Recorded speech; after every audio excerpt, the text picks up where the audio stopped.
اللہ قرآن مجید میں فرماتا ہے، تم مانگو مجھ سے میں دوں گا تمہیں۔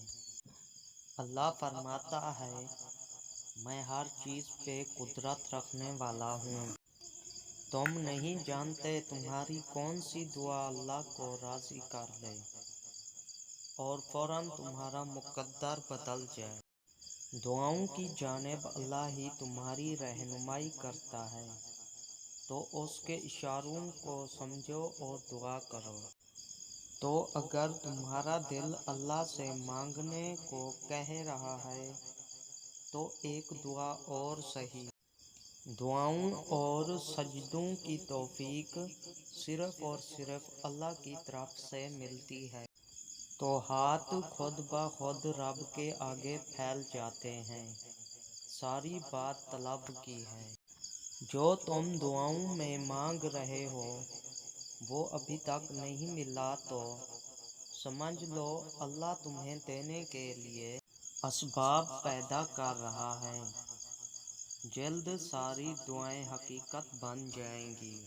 دنیا کا سب سے خوبصورت انسان وہی ہے جس سے بات کرنا آسان ہو، جس سے مشکل میں مدد مانگنا آسان ہو، اور جو دوسروں کے دکھ درد میں شامل رہے، جو آنسو پوچھنا جانتا ہو، جو مرہم بننا اور مرہم لگانا جانتا ہو۔ اگر آپ ایسے انسان ہیں تو یقین کرو اللہ نے آپ کو سب سے خاص بنایا ہے۔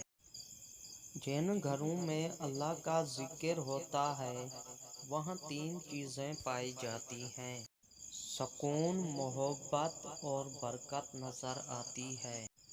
اگر کسی کا آپ کی وجہ سے ایک بھی آنسو بھی بہا تو آپ کو اس کا بھی قرض دینا ہوگا۔